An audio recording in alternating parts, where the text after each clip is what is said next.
Muy bien, pues abordamos una semana más, la tercera semana de la escuela sabática. ¿Qué tal, Miriam? Muy bien, contenta nuevamente. Sí, Rubén. Pues muy feliz también de seguir pasando este tiempo con vosotros. Y abordar una escuela sabática fascinante. Lleva por título Agradar a Dios. Agradar a Dios. Es como que es muy grande la pregunta, ¿no? ¿Cómo agradar a Dios? Abre diferentes cosmovisiones del mundo, casi, religiones. ¿Qué te viene a la mente con esta noción? Yo me voy a lo pequeñito, ¿no? A mis hijos o a mis padres, ¿no? El hecho de que cuando tú eres hijo o cuando eres papá, te gusta por una parte agradar a los tuyos y descubres que también a tus hijos les gusta que lo que hagan te guste a ti, ¿no? Te agrade. Y entiendo que para enfocar adecuadamente esta lección tenemos que partir de aquí, ¿no? Que es posible hacerlo y que además es algo natural, ¿no? Que forma parte de esa relación paterno-filial. Qué bueno, qué bueno. Miriam, ¿qué nos has traído? Hoy os he traído como ilustración de una de las partes de la escuela sabática, no tiene que ver con el general. Estas plantitas, quería haber traído trigo y cizaña para ilustrar, pero no he podido y no sé si se ve bien que hay una diferencia entre unas y otras. Y quería comentaros que a veces podemos nosotros, si dejamos crecer alrededor nuestro situaciones o pensamientos que nos velan quiénes somos para Dios, ¿no? Ahora posteriormente hablaremos sobre eso, de que a veces somos incluso nosotros que dejamos un poco, nos separamos de Dios y vela nuestra identidad ante el Padre, ¿no? Claro, y eso lo cambia todo, ¿no? Si no sabemos quiénes somos delante de sus ojos, surge otra religión. Muy bien, vamos con el versículo de memoria, Sofonías capítulo 3, versículo 17. ¿Alguien lo quiere leer? Sí, lo leo yo, dice así. Sí. El Señor tu Dios está en medio de ti, el poderoso te salvará, se regocijará sobre ti con alegría, te tranquilizará con su amor, se alegrará sobre ti con cánticos. Es curioso, ¿no? Porque en ocasiones, a nivel filosófico, se aborda esta idea de si Dios es impasible, si no es impasible, si le afecta lo que le vamos a decir, le afecta a cómo nos comportemos, le da igual o no le da igual lo que hagamos. Y como decimos, esta noción de si a Dios le importa quién soy, lo que hago, lo que respondo, un poco en el contexto, ¿no?, de paterno-filial, o lo entendemos encajado así, o la verdad es que es una religión diferente la que se nos presenta, una forma de vida triste, porque nos pasamos la vida intentando ganarnos un amor, ¿no?, que ya nos lo ha dado. Se nos presenta la idea de que somos más valiosos de lo que imaginamos. Esto es algo fundacional en nuestra vida. No hay nadie a quien Dios no ame. Y lo vamos a decir muchas veces durante este trimestre. Sin embargo, nos cuesta entenderlo. En este contexto hay una parábola que es de las más famosas de la Biblia, una parábola fascinante que se encuentra en Lucas capítulo 15, la parábola del hijo pródigo. No hace falta que la leamos entera, pero el resumen sería un hijo que un día de repente, ¿verdad?, el hijo pequeño de una familia, se acerca al padre y le dice, oye, que quiero la herencia. Esto ya llama la atención porque el padre no se había muerto. Pequeño detalle, ¿no? Pide la herencia en vida con lo que esto representa y se marcha, lo gasta todo, decide volver y el padre sale a buscarlo, lo abraza, lo perdona, organiza una fiesta. Miriam, ¿qué sientes al leer esta parábola? ¿Qué mensaje crees que nos transmite? Bueno, previamente esta parábola es transmitida a un determinado público. Dice que va dirigida a un público que se le acercaba a Jesús porque eran rechazados por los demás, pero no eran rechazados por él. Es decir, el público son los pecadores y los publicanos. Y uno de los episodios dentro de esta parábola que más me fascina es cuando el hijo pequeño se da cuenta de su situación. Como esta ramita, ¿no? Había dejado crecer alrededor suyo tantas cosas que se le había olvidado quién era. ¿Quién era? Y cuánto valor tenía para Dios. Ahí rodeado de cerdos, sucio, maloliente, y se pregunta, ¿realmente es este mi valor? ¿Mi padre me ve, como me estoy viendo yo ahora? Y se da cuenta de que no. Recuerda que para su padre tiene un valor incalculable. Dios me da ese valor, ¿no? ¿Cómo no voy a volver a Él? Además, creo que es un pensamiento muy saludable. Quiero decir que Este chico recibe la mitad de la herencia del padre y en teoría esa herencia ha desaparecido. Él la dilapida, se la gasta en las cosas más espantosas que podamos imaginar, pero cuando regresa a la casa, de nuevo recibe la herencia. Es una herencia extraña, porque es una herencia que se reproduce. Es una herencia que no se agota, no tiene fin. Y claro, me confronta con la realidad que tengo que vivir cuando estoy separado del Señor, ¿sí? Y el Señor me está diciendo, oye, si tú crees que porque te has apartado de mí no puedes restablecer totalmente la relación que tenías previamente conmigo, cuando regresas, estás equivocado. A lo mejor tienes, obviamente, que pasar por las consecuencias de tus actos, que esto es inevitable, pero podemos retomar esa relación y que vuelva a ser tan sólida o incluso más de lo que era anteriormente, ¿no? Ese niño que quiere ser jornalero o que quiere que le traten como un jornalero y el padre dice, eso nada, tú eres mi hijo. Y esta es la herencia de nuevo para ti. Toma tu anillo y celebremos, ¿no? Y por contraste está el hijo mayor. El hermano mayor. O el hermano mayor, que es con el que ya, pasando el tiempo, más me acabo identificando yo, ¿no? Porque supongo que... Tiene cierta lógica, ¿no? Sí, la reacción del hermano mayor, claro, en su mente no tiene sentido lo que está ocurriendo. A ver, papá, se gasta todo, vuelve, yo me quedo aquí contigo, ¿y esto qué es? Y la herencia continúa, ¿de dónde has sacado eso? A ver si le estás dando lo mío. Sí. Que esto es como que está implícito también allí, ¿no? No se lo merece. ¿Qué haces celebrando que haya vuelto alguien que se ha gastado todo? Y qué triste que nos represente tantas veces a nosotros. Claro, y también revela el tipo de mentalidad que tenemos. Es decir, ¿por qué servimos a Dios? Él tiene mentalidad de asalariado, el hermano mayor. Tanto tiempo que llevo yo aquí contigo y no me has dado, ¿no? Y le echa en cara desde la mentalidad de una persona que trabaja a cambio de cosas. Como que me debes algo y el Señor dice, pero si todo lo mío es tuyo, ¿cuándo te ha faltado a ti? Nunca nada, ¿no? Y además, mientras que el destino del hijo pequeño pues, se resuelve, el del mayor queda abierto. Queda abierto, sí. El Señor dice, es una historia abierta. Sí, toma la decisión que tengas que tomar. Si eres el hijo mayor, quédate al lado del padre o vive tu propia miseria, ¿no? Así que es una forma de confrontarnos bastante profunda, ¿no? Con la realidad. Cuántos matices, ¿no? Esta parábola podríamos dedicar, yo creo, la lección entera solo a esta parábola, por todo lo que representa. Avanzando en la lección de esta semana, nos habla del concepto de alegrarnos con alegría. Es como redundante, ¿no? Alegrarnos con alegría. Y resalta esta noción de que Dios se alegra con cada persona. Es algo que nos cuesta de entender, ¿no? Con cada persona que se salva se alegra muchísimo. Y hay algunos versículos en la Biblia que nos van transmitiendo esta idea. El versículo de memoria, ¿no? Lo traemos a colación aquí. Jehová está en medio de ti, poderoso, Él salvará, se gozará sobre ti con alegría, callará de amor, se regocijará sobre ti con cánticos. Es curioso que es como que usa a granel verbos de alegría y términos de alegría en hebreo y los utiliza todos aquí, los vuelca para tratar de mostrar lo que siente, ¿no? Miriam, ¿qué te viene a la mente? Una fiesta. Sí. Una fiesta. Y además me encanta la última frase de Sofonías 3:17 que dice, se regocijará por ti con cánticos. Es como, Dios se pone a cantar por mí. Cuando en realidad es como, yo debería de cantarte a ti por todo lo que me das. Pero aquí dice que, o sea, me valora tanto, me quiere tanto, me ama tanto, tengo un valor tan incalculable para Él que canta por mí. Es extraordinario. Sí. Hay otros versículos del Antiguo Testamento que nos presenta la escuela sabática, el de Isaías, capítulo 62, versículo 4. Nunca más te llamarán desamparada, ni tu tierra se dirá más desolada, sino que serás llamada Hefziba y tu tierra Beulá, porque el amor de Jehová está en ti y tu tierra será desposada. Bueno, el primer nombre significa mi delicia está en ella, ¿verdad? El segundo, casada. Es como que del Señor se reserva expresiones de alegría suprema, ¿no? Una boda. Hoy en día lo utiliza en diferentes parábolas, pero no se cansa de explicar cuán feliz se siente.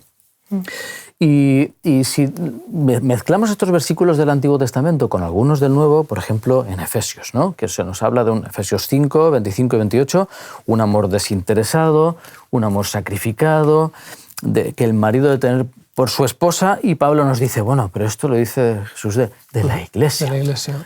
Como que se entrega a sí mismo por la Iglesia. De nuevo, otra metáfora más, otra noción de alegría suprema, de entrega. Rubén, no sé si quieres comentar algo. Sí, es que no somos conscientes, yo creo, plenamente de hasta qué punto Dios se entrega, ¿no? Pero claro, nosotros confrontamos el Evangelio desde nuestra perspectiva social, cultural y nuestro tiempo, pero creo que el que vivía el tiempo de Jesús descubría cosas extraordinarias. ¿Cómo vivía la divinidad el pagano? El pagano consideraba que los dioses estaban alejados, que los dioses vivían quizá en las montañas, donde se elevaban sus templos. Los lugares altos también del Antiguo Testamento tenían este mismo formato, ¿no? Y tú con gran esfuerzo subías arriba y sacrificabas al dios, ¿de acuerdo? Todo estaba en ti. El dios no tenía interés en encontrarse contigo. Pero en el Evangelio se nos explica todo lo contrario. No es que Zeus viva en el Olimpo, sino que el Señor desciende al Sinaí, ¿no? Que el Señor desciende al monte en el que da el sermón del monte, ¿no?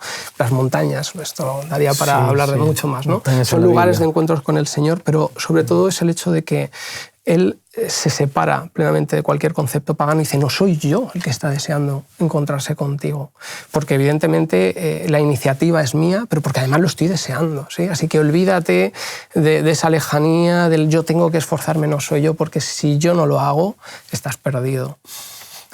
Qué curioso y qué difícil de entender, ¿no? La noción de complacer a Dios. ¿Cómo Dios se alegra por actitudes de sus criaturas? Me gusta mucho cómo lo presenta el autor de la Escuela Sabática, esta pregunta, ¿no? ¿Cómo es posible que Dios se alegre de interactuar con meros seres humanos, fugaces manchas de protoplasma en un minúsculo planeta dentro del universo infinito? Ahora a ver quién entiende eso. Un ser infinito, un ser todopoderoso, y vemos ahí como motas de polvo, ¿verdad? En el universo, un planeta, y te acercas a estas imágenes que aparecen en estos vídeos de internet, ¿no? Y se acerca y llega un ser humano como nosotros y Dios le sonríe. Sí.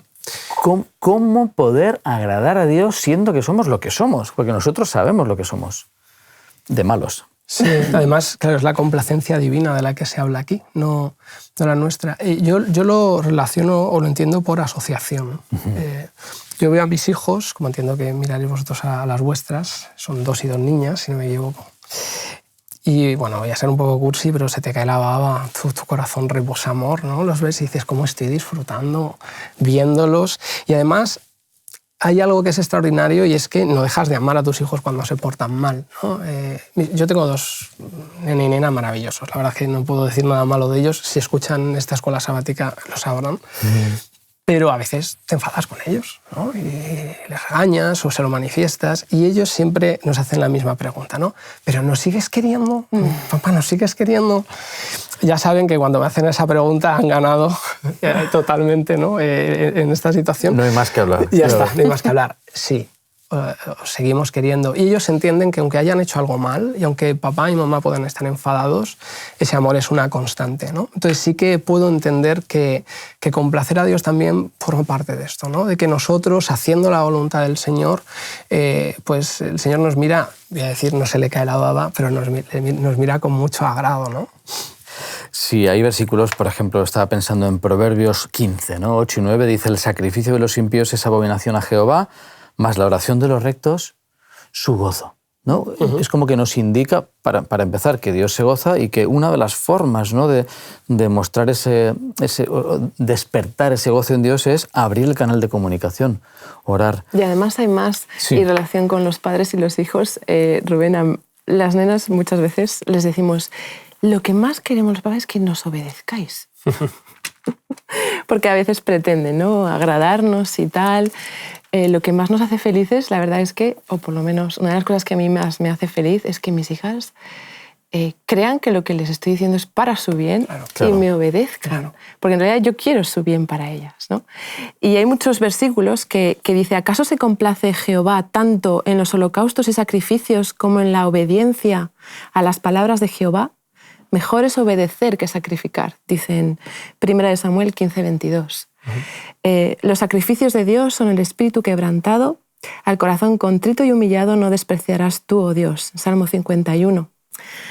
Bueno, esa obediencia, ese espíritu quebrantado, vale, confío en ti, no soy yo, eres tú. Y la experiencia bíblica, ¿no? Isaías 43:4, por ejemplo, famosísimo texto, en mis ojos eres de gran estima, eres honorable y yo te amo, daré pues hombres por ti y naciones por tu vida. Claro, ¿qué no haría yo por mis hijos? Dentro de lo que es humanamente posible. ¿Qué no haría para que fueran felices? Y cómo en ese recordatorio mis hijos también pueden tener razones suficientes para complacer a su padre, ¿no? En este caso, para que yo complazca a Dios. Entonces, es maravilloso, ¿no? Esa estima de la que tú hablas y que nos tiene el Señor. Y qué bonita también la noción de la obediencia. ¿Por qué obedecer agrada a Dios, ¿no? Y es justamente por lo que representa, ¿no? Que yo obedezca implica muchas cosas. Implica que confío, implica que entiendo los motivos por detrás. Entonces, a veces hemos creído que la obediencia es pura, bueno, porque lo dice Él, ¿no? Y obedecer y punto. No, en una relación de confianza que Él nos propone, que alguien le obedezca, como tú planteabas, ¿no? Que nos obedezcan los hijos, representa mucho más que simplemente acatar una orden, claro, ¿no? Lo que representa. Bien, avanzamos con el estudio de la lección. Y se nos presenta la idea de piedras vivas, sacrificios vivos, y surge el planteamiento, ¿no? ¿Cómo nosotros, sabiendo lo que somos, podemos agradar a un Dios que es santo? Un Dios ante el cual no podríamos ni estar, ¿no? El apóstol Pablo nos da una pista en Romanos, capítulo 5, versículo 8, un versículo fundacional, y nos dice: sin embargo, Dios muestra su amor por nosotros en que cuando aún éramos pecadores, Cristo murió por nosotros. Sabiendo lo que éramos, y en esta circunstancia Dios da ese primer paso, ¿no?, del que hablamos durante todo el trimestre, muere por nosotros y descubrimos que sin ese paso no tendríamos nada que hacer, nada que aportar, pero mediante su gracia Dios crea este camino de excepción. La gracia divina es la excepción universal en la cual podemos ofrecernos a Él y agradarle. Miriam, ¿qué nos dice respecto a esta noción de cómo podemos agradar a Dios como sacrificios? Bueno, Pablo también en Romanos 12:1 dice: por lo tanto, hermanos, os ruego que por las misericordias de Dios que presentéis vuestros cuerpos como sacrificio vivo, santo, agradable a Dios, que es vuestro verdadero culto. Habla de un sacrificio vivo, habla de piedras vivas, en contraposición a esos sacrificios que estaban acostumbrados a hacer, en los que el animal moría. O sea, cuando uno es capaz de entender el amor de Dios, produce algo en ti. Cuando tú recibes cuando tú aceptas ese amor de Dios. Por eso el sacrificio vivo, esa piedra viva, ¿no? Una piedra viva es una piedra resistente, es angular, firme, que sirve de base. No se mueve ni tambalea. Una piedra principal. También Jesús se considera como esa piedra viva, ¿no? Entonces, fundamentados en Jesús, nos anima a ser piedras vivas. Sí, es una referencia como modelo, ¿no? Acabo, muchas gracias. Esperad, acabo. Muy bueno, adelante. Después de ti. Es que lo tenía aquí. Un sacrificio vivo es una vida consagrada. Es siempre aceptable a Dios. Una vida consagrada. A eso quería referirme con sacrificio vivo, ¿no? Una vida consagrada. Adelante, Rubén. Oye, gracias. No, simplemente decir que es más fácil agradar a Dios cuando te das cuenta de dónde procede todo aquello con lo que le puedes agradar, ¿vale? La referencia de la escuela sabática también nos lleva a Hebreos, a dos textos que creo que son, como tú estás diciendo, ¿no?, fundacionales. Uno es Hebreos 13:21, que dice, fijaos, ¿no?, os haga aptos en toda buena obra para que hagáis su voluntad, haciendo Él en vosotros lo que es agradable ante Él por medio de Jesucristo, a quien sea la gloria por los siglos de los siglos. Amén. Amén. ¿Sí? Haciendo, dice, es extraordinario, Él en vosotros lo que es agradable. ¿Sí? Claro, entonces es Él el que me capacita, es Él el que me hace apto. Es decir, que aquello que yo hago agradable para el Señor no nace de mí, ¿no? Nace de Él mismo, por tanto le puedo dar gloria plenamente. Pero es que en segundo lugar, el capítulo 11 y el versículo 6 también nos dice: sin fe es imposible agradar a Dios, porque el que se acerca a Dios necesita creer que Él existe y que recompensa a quien lo busca. Y nosotros sabemos que la fe es un don de Dios. Así que ni siquiera podemos atribuirnos el mérito de decir cuánta fe tengo. tengo una fe extraordinaria porque es el Señor el que me la provee. De tal manera que, claro, cuando yo me doy cuenta, incluso en la situación espiritual, no sé, pues positiva que esté viviendo, cuán buena es mi relación con Dios, todo lo que yo tengo para hacer para Él, que es adorarle, proviene también de Él, ¿no? Y entonces soy una piedra viva porque me convierto en una referencia de Qué curioso, Cristo. porque estas nociones son muy poderosas, ¿no? A nivel teológico, el decir, bueno, ¿qué ofrenda tengo? Yo soy la ofrenda. Claro. Yo soy el sacrificio. Pero es que yo no sirvo, no, es que sacrificio vivo y convertido en apto por la fe, que también me la da Dios. Entonces, al final es como que Él hace todo, pero nos permite formar parte de este sacrificio vivo que es, de alguna forma, vivir consagrado a Él. Avanzamos con un objetivo que merece la pena, uno de los temas que nos presenta la Escuela Sabática, en un episodio que es fascinante, ¿no? En Marcos capítulo 9, versículos 17 al 29, son varios versículos donde vuelven de la transfiguración, habían estado discutiendo, llegan allí, los discípulos no son capaces de curar a este joven endemoniado, están haciendo el ridículo, literal, en el nombre de Jesús, no son capaces de... Y ahí interviene Jesús, el versículo 22 al 24, y habla con el Padre, ¿no? Y dice, muchas veces le echan el fuego y en el agua para matarle, pero... A mí me encanta este diálogo, hay mucho que podríamos decir. Dice, si puedes hacer algo, ten misericordia de nosotros y ayúdanos. Jesús le dijo, si puedes creer, al que cree todo le es posible. E inmediatamente el padre del muchacho exclamó y dijo, y creo que nos representa, ¿no? A muchos de nosotros, dice, yo creo, pero poco. Creo en pequeñito, creo con la boca pequeña, ayuda a mi incredulidad. ¿Y qué ocurre? Ocurre el milagro. Miriam. Continúa diciendo Jesús que el que cree, dice antes, ¿no? Que si puedes creer, al que cree todo le es posible. A mí me sorprende cómo este padre no se rinde, porque sabe que la única esperanza para su hijo es Jesús y vuelve a hacer esa fila detrás de muchas personas que están necesitando de él y vuelve a hacer esa cola que antes también la ha hecho, pero que sus discípulos no han conseguido salvar a su hijo, pero Él es el único que puede ayudarme. Entonces vuelve a hacer esa fila. Y a lo mejor se puede pensar que su fe es pequeñita, porque si la primera vez no me han ayudado, claro. ¿Cómo es? Pero yo sigo, porque sigo creyendo. Entonces, Jesús no mide la cantidad de fe, simplemente que te pongas en la fila, que vengas a mí. Porque al que cree todo le es posible. Entonces, creo, pero si necesito más fe, por favor, ayúdame, le está diciendo. Un chasco no ahogó esa fe del Padre. Las veces que haga falta, volveré y te buscaré. Lo que está diciendo en su cabeza continuamente, ¿no? Jesús acepta incluso la fe más pequeña. Y por la fe, a través de la mediación de Cristo, que es lo que tú decías, podemos serle también agradables. Sí. Yo he escuchado una vez a un pastor que decía que por nosotros el Señor se agarra a un clavo ardiendo. Y tomaba como referencia, fijaos, a Sansón, ¿no? El nazareo, que al final lo único que tiene de nazareo es que se ha dejado el pelo largo y poco más, quien pudiera. Pero bueno, en todo caso, él lo hizo, ¿no? Creo que el caso de Marcos 9 es semejante. ¿Sí? El Señor se agarra a esa fe. El Señor podría haberle dicho siempre, si no tienes mucha fe, lo reconoce. Señor, tengo una fe muy pequeñita. Pues vuelve a verme cuando tengas un poquito más de fe. No, el Señor dice, pues vamos a trabajar con lo que tú tienes.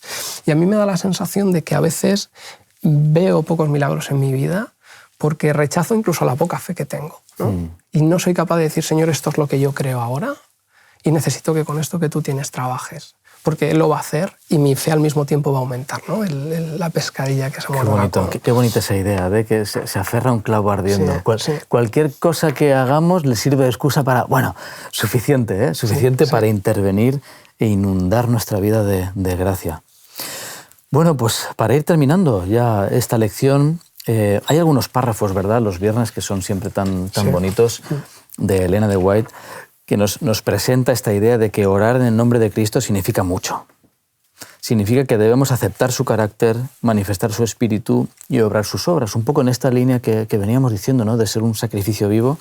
La promesa del Salvador la da bajo condición. Si me amáis, dice, guardad mis mandamientos. Simplemente un matiz. Juan 14:15 en griego no dice si me amáis, guardad, sino si me amáis, guardaréis. Y esto creo que es una constante bíblica porque no se formula como un imperativo, sino se formula como una promesa, ¿sí? Como algo que va a suceder en el futuro. Esto no quiere decir que si yo amo no pueda ya ponerme a guardar, pero significa que tiene que haber un orden establecido, que lo que no se puede producir es que yo pretenda guardar los mandamientos sin que ame antes al Señor. Tú antes lo mencionabas muy claramente, ¿no? Y bueno, hasta el decálogo, los mandamientos, nos habla en su propuesta de promesas, ¿no? Qué bueno, que no qué son bueno. exactamente mandatos. Miriam, ¿quieres terminar? Venga, termino. Y con un párrafo y luego también un consejo que Millayo me dio en nuestra boda. Le pedimos que hiciera un discurso. Y Carlos y yo esperábamos un discurso largo y, no sé, pues contando quiénes somos, cómo nos... Bueno, un discurso de Yayo, ¿no? Sí. Duró 1 minuto su discurso, pero siempre me voy a acordar y las palabras tan sabias que dijo. Dijo, Miriam, trata a Carlos como te gustaría que te tratara. Y Miriam, he dicho Miriam, Carlos y Carlos, Carlos. perdón. Y Carlos, trata a Miriam como te gustaría que ella te tratara a ti, y acabó diciendo, y así os irá bien. En ese, lo que tú decías, sí, ¿no? En ese primero de amor a Dios, para después poder amar a los demás, ¿no?